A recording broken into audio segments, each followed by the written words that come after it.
Hello, and welcome to another episode of Reading Reddit with Amber. Today I have another batch of stories for you from r/AmITheJerk. Our first story today includes an update, so we'll go through both the original post and the update before we discuss it. Our first story today is, Am I the jerk for wearing my girlfriend's hoodie? Hi Reddit, I think I need some help here. My girlfriend and I went to my parents' house last week for a visit. My brother, his wife, and their son were also visiting. Sister-in-law and I have never gotten along. She kept my brother from coming to my 18th birthday party because I told her she couldn't bring her baby with her. It was a place full of drunk people and loud music, not ideal for a baby. She also has issues with my sexuality, bi guy here, and my relationship with my girlfriend, though she doesn't like it when I point out how stupid her logic is. Anyway, things were going good until I got a bit chilly. I'd forgotten to bring a jacket or hoodie with me, as it had been warm when we left. Thankfully, my girlfriend is almost always too warm, and only wears hoodies because she looks great in them. Her words, not mine, though she does look great in them. She offered me the hoodie, I put it on, and then all heck broke loose. Sister-in-law started lecturing me about how a quote-unquote real man would never wear his girlfriend's clothes, and since I'm quote-unquote normal now, and by normal she means straight, then I should try and act more like a man. I don't see her issue with it. My girlfriend is taller than I am, so her already baggy hoodies look slightly baggier on me because of how short I am. My girlfriend says she thinks it's cute, and I think her hoodies are comfortable. Plus, it's not like it's all the time. Anyway, sister-in-law had her rant about how it's gross and makes me less of a man, and how it makes her uncomfortable. She made a few comments about how my nephew could be influenced by my behavior. Anyway, things were tense for a while after that, and we left a bit earlier than we'd originally planned to. So fast forward to yesterday. Again, we were all at my parents' house, and I decided, with my girlfriend's approval, to wear her bright pink school hoodie. I didn't go to the same school as my girlfriend, and sister-in-law knows that. She recognized the hoodie and went quiet, shooting us dirty looks whenever she could, and making snarky comments every now and then. I later got a text from my brother that I made my sister-in-law really uncomfortable, and that I'm a jerk for wearing something I knew would upset her. I know it's petty, but I'm petty, and I kind of feel like she started it. Anyway, most of my family are on my side, but there are a few who think I'm a jerk for being petty, and that I should have just let it go. So Reddit, am I the jerk? Edit. Thank you so much for the comments and advice. I have made an effort to read and upvote every comment, even if I haven't managed to respond. The kind words really mean a lot. Also, to those of you who mentioned wearing a skirt or something to the next gathering, my girlfriend actually loved this idea and picked out a pair of her boots, smaller heels so I don't break my neck, and a gorgeous pink sweater for me to wear. I'm not confident enough for skirts, yet. She also suggested makeup. Long story short, if we do go through with it, I may update. And then, we get our update. Hi Reddit, so I said in my original post that I might update, and well, here it is. So this actually happened a week or two after my original post, but we've had a few unrelated family issues going on and I haven't been able to post. Like a few of you suggested, I did wear my girlfriend's clothes at the next gathering. Nothing major, just some cute high-heeled boots, her pink sweater, and a pair of her jeans. She also painted my nails a beautiful shade of pink and helped style my hair. Let's just say, by the end of it, I wasn't looking like a stereotypical manly man. Not that there's anything wrong with people that do like more masculine clothes. My girlfriend had also decided to wear jeans and a button-up shirt, just to annoy sister-in-law. Anyway, we went to my parents and immediately got glares and rude comments from sister-in-law. The comments started about how, quote, if I want to be the woman in a relationship so bad, then I should just go back to being a very, very bad word for gay people, etc. Then there were a bunch of comments before she got annoyed when we ignored them in favor of having an intelligent conversation with other family members. That was the comment that really got to my parents, though. It was partly the comment and partly the fact that my brother didn't do anything other than laugh. I've told them to stay out of it, as my brother has a history of stopping their contact with my nephew over stupid things, and they have enough to worry about. I've been bullied a bit in the past for my sexuality, and my brother never stood by me. To him, it was my own fault. If I didn't want to be bullied, then I should have stayed in the closet. My parents freaked out, and all the anger and resentment towards my sister-in-law that they had built up for the past few years came pouring out. They told her how they really felt about her and how they are disgusted that my brother could allow someone to treat his own brother like crap. They told them to leave, and sister-in-law is no longer welcome in their home until she apologizes. My brother tried the threat of preventing them from seeing their grandson, but they were done with him and threatened to get a lawyer involved. They now have scheduled visits, though now it's video calls as the rules are more tight again. I feel bad that they're no longer talking to my brother, but they've assured me that they'll be okay.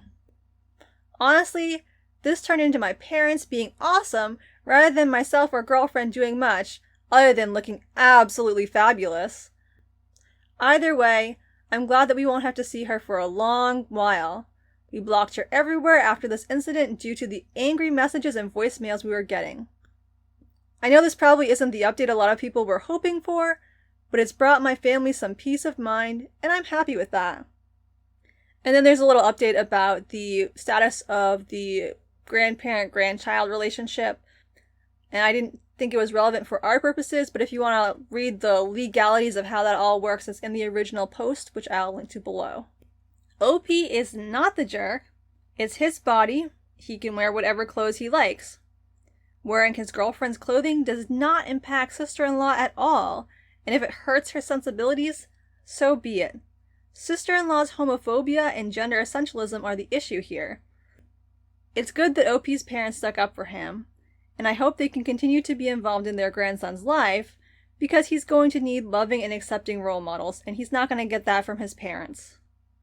Our next story is, am I the jerk for attending a party even though I was only invited as a pretty face? Last month I, 25-year-old female, got surprisingly invited to an exclusive party that entertained a bunch of tech and creative people who were killing it in their industry and are important clients of my company. The invite came as a surprise because many of my colleagues, who have been working in the company way longer than me, did not receive an invitation. I was told by a good friend of the CEO, who throws these parties, that the reason I'm most likely invited has less to do with my work and more to do with the fact I'm a good-looking woman and he wanted a few pretty faces around. At first, I was furious and didn't want to show up, but then I decided, F it. I figured it would still be a great event to network and to build those LinkedIn connections, so I went. In the end, I managed to partner up with a few of these suits and basically created a role for myself within their companies. When my sister heard of this, she got mad. She said I shouldn't have gone and what I did was morally wrong. She thinks I supported misogynistic behavior and says I should have gone to HR. I don't think I did anything wrong. I used this invite as an opportunity to advance my career, and I don't feel bad about it.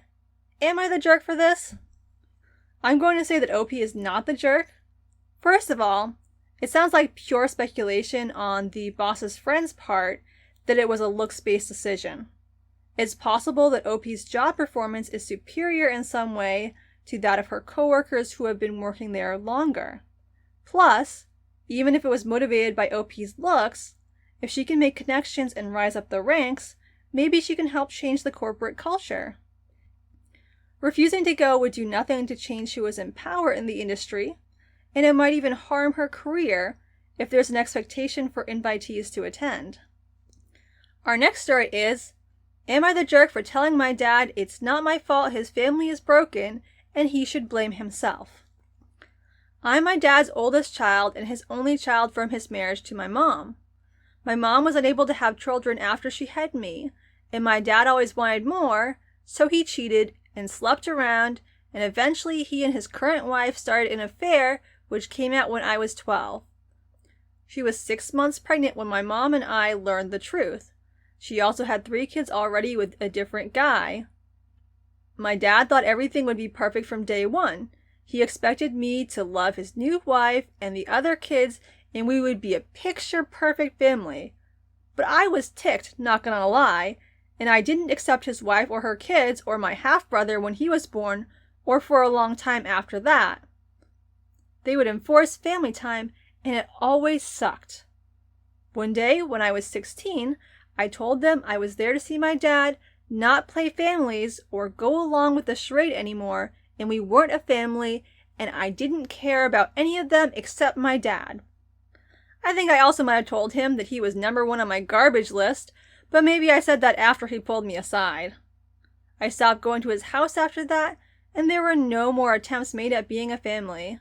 His wife's kids were super upset and got extra ticked that I would dare deny them or not want to spend time with them. My dad and I have a rocky and mostly estranged relationship now. The last time we for real talked was 4 years ago when I graduated high school. But the other night he showed up and told me it was all my fault that everything was so broken because of what I said that day. He told me all he wanted was his family to be happy, but I wouldn't let it happen. I refused to let him blame me, so I told him it was not my fault. I was a kid who was thrown in a lousy situation after having her family broken up. I told him it was his fault and he should think about that. He tried to argue, so I said he was the cheating jerk who thought he could get everything he wanted. I told him it was dumb to expect me to love the woman he cheated with day one and jump up and down because she had kids, and that things rarely, if ever, work out that way when you create a family through cheating and humiliating someone the way he humiliated my mom by bringing up her infertility. I finished by calling him a lousy person. Am I the jerk? Did I go too far? OP is definitely not the jerk here. OP's dad is incredibly selfish. You cannot blow up a child's home life and then expect them to immediately become a part of your happy family vision, especially when you've treated the other parent like absolute garbage. OP is allowed to have feelings and to express those feelings, and to choose not to be around someone who only wants her as part of the picture if she'll fit into his happy family image. OP's dad is 100% the jerk here. Our last story for today is, am I the jerk for, quote, setting up my ex-husband to look like a bad father? I'll keep this short. When Maya and my ex's daughter Megan was turning 13, she wanted a tiered Harry Potter cake. She loves the movies. She was very specific in what she wanted.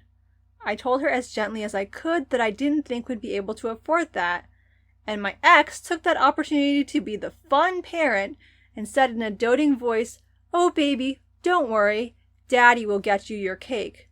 She was all smiles and ran off to get her bags. I told him if he was going to promise this to order it early because bakeries require advance order. He got all huffy and said he knew what he was doing and I should mind my own business. I said anything involving our daughter is my business. He said he didn't need my help and that I should just handle the birthday party and he'd get the cake. I said okay, and then they left for the weekend. I know my ex. He puts things off that aren't about him. I knew he was going to forget to order. Usually I'd pester him so he wouldn't forget. But he said he didn't need my help, so I decided to not bring it up unless he did. But I did call a friend I have who started decorating cakes to order the cake from her. It cost a bit more than I'd have liked, but not as much as I'd been worried it would. Well, he never brought the cake up again, at least not until the day before her birthday, where he called me frantic. He forgot to order the cake, and now none of the bakeries will take his order without tacking on a massive fee, because there's no way they can have the cake ready unless they focus their full staff on one cake. I was going to tell him not to worry. I ordered the cake for him, but then he says, "Why didn't you remind me?" I just snapped and said he needed to figure this out, and he better have a cake tomorrow. Then I hung up. He brought a cake, a plain white sheet cake with red trim, and one of those printout sugar decals on the front of Harry Potter and his two friends. and a wax 11 candle. She was turning 13. He revealed the cake during her party, so everyone was sitting quiet and Megan looked heartbroken and tried to be nice, but she asked what happened to the cake she wanted. X floundered, and I let him for a few seconds before laughing, "Haha, just kidding," and then I went and pulled the cake I ordered from the kitchen. Megan lit up and everyone laughed, and it was just one huge joke, and the rest of the party went great. But after everyone went home and Megan was in her room, X tried to lay into me about, quote, humiliating him and, quote, letting him look like a bad father, and I told him the only one who made him look bad was him. I think I was justified, but some mutual friends think I should have just told him I got the cake to keep things civil between us. Am I the jerk? Edit. I never told Megan or even planned to tell her, not until she was older maybe, but she started acting very chilly to X for a long while after her birthday party, and when he asked her why, she admitted to almost walking into the kitchen when he and I were whisper arguing the night of her birthday. She found out he'd completely forgotten to order the cake, and the joke cake was actually the real cake he got her. So she was very cross with him for a long time afterward. Edit 2. To everyone thinking I purposely waited to have him reveal the joke cake before showing the cake I ordered, I didn't. I'd planned on pulling him aside before the party and letting him know I just went ahead and ordered a cake for him, then would take the big cake and leave whatever he brought in the kitchen. But he showed up after all the guests had arrived, so I didn't have time to grab him before he sat the sheet cake box on the dining room table where everyone saw it. And I knew everyone would notice us taking his short pink box into the kitchen and coming back out with a taller white one. I thought on my toes. OP is not the jerk here. Her ex had one job. He said he could handle it. OP was responsible for literally everything else involved with planning the party. With the way he treats OP, I'm glad for her sake that he's her ex, because he does not seem like a very nice person. He's a grown adult. If he can't handle the one task he volunteered for, then maybe he deserves to feel a little humiliation. Maybe next time, he'll actually remember, instead of expecting OP to do everything. I hope you enjoyed today's video. If you did, I'd love it if you give it a like, or let me know in the comments. I post new videos twice a week, funny or outrageous ones on Wednesdays and spooky ones on Sundays. Thanks for watching, and have a great day.